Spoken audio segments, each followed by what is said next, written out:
हरिओम श्री राम अम्बग्न। मेरा नाम लीना राकेश पटेल है। मैं नाला सोपारा ईस्ट उपासना केंद्र से हूँ। मैं बापू परिवार में 2000 साल से आ रही हूँ। ये मेरा अनुभव 2015 साल का है। तभी मेरी लड़की छोटी दोपहर के स्कूल में जाती थी, तो मेरा रोज़ का उसको छोड़ना लाना का काम रहता था और स्कूल दूर होने की वजह से मैं ऑटो से जाती थी और आती थी। और स्कूल में रखने के बाद कुछ घर का सामान जैसे सब्जियां हैं या फिर घर का राशन वगैरह ख़रीद के घर पे आ जाती थी। इस वजह से पर्स में मैं कुछ पैसे रखती थी।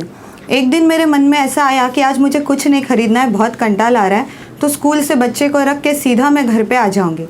ये सोचते ही मैंने पर्स खोला और पर्स में से 2 500 की नोट निकाल के घर में रख दी और बोला आज मैं सीधा घर पे आ जाऊंगी। उसके बाद जैसे रोज़ का हम लोग बिल्डिंग से उतरे और बिल्डिंग के सामने से ही रास्ते पर से ऑटो पकड़ती हूँ, वैसे मैं खड़ी थी। इतने में एक औरत आती है वहाँ से और वो मुझे सरस्वत बैंक का एड्रेस पूछती है और मैं उसको एड्रेस बता देती हूँ। उसके बाद मैं ऑटो में बैठ जाती हूँ और ऑटो वाले को स्कूल का पता बता के हम आगे चलते हैं।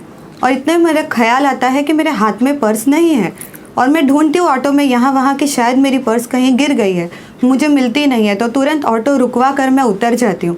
फिर मैं सोचती हूँ शायद मैंने जहाँ से ऑटो पकड़ी थी वहीं पर कहीं पर गिर गई होगी, तो मैं दोबारा उसी रास्ते पर ढूंढते हुए जाती हूँ।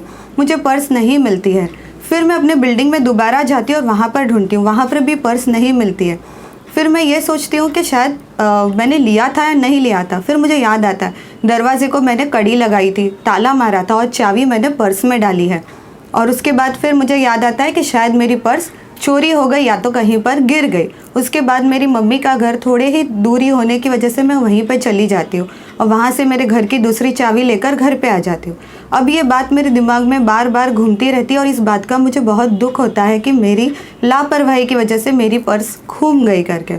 और मैं बार बार सोचती रहती हूँ। मेरे घर में बापू की तस्वीर है, वो तस्वीर को देखकर मैं बार बार एक ही चीज़ बोलती हूँ, बापू मेरी पर्स घूम गई, मैंने ऐसी लापरवाही कैसे कर दी, मुझसे ये कैसे हो गया कि मेरी पर्स घूम गई। और ये बोलते बोलते मैं रो पड़ती हूँ। एक दिन जाता है मैं रोती हूँ बापू के सामने यही चीज़ दोहरा कर। दूसरे दिन भी मैं यही चीज़ दोहराती हूँ, बापू मेरे से गलती हो गई, कैसे मेरी पर्स घूम गई, कैसे मेरी चोरी हो गई। ये बोल के वापस रो पड़ती हूँ। तीसरे दिन भी रो पड़ती हूँ। इस तरह से मैं 4-5 दिन तक बापू को देखकर मुझे बार बार वो दुख याद आता है और मैं रोते जाती हूँ। इतने में नया साल आने वाला रहता है और उस दिन गुरुवार होने की वजह से मैंने सोचा आज तो बापू के पितृवचन को जाना ही चाहिए।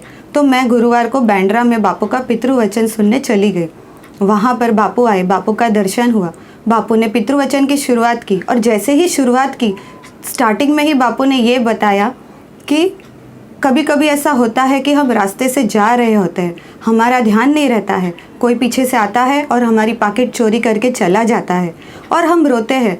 बापू ने कहा मैं समझता हूँ तुम्हें दुख होता है इस बात का, मगर वो दुख को पकड़ के मत रखो, उसको बार बार यही दोहराना और रोते रहना बार बार कि मेरे पॉकेट चोरी हो गई, बार बार रोते रहना वो सही नहीं है। तब मेरे ख्याल में आया कि शायद मैं यही कर रही हूँ, मैं बार बार रो रही हूँ। और ये 1 दिन 2 दिन नहीं, मैं 4-5 दिन से बापू की तस्वीर को देखकर रो ही रही हूँ, आंखों से आंसू ही बह रहे कि बापू मेरी पॉकेट चोरी हो गई और मुझे इस बात का बार बार दुख हो रहा है।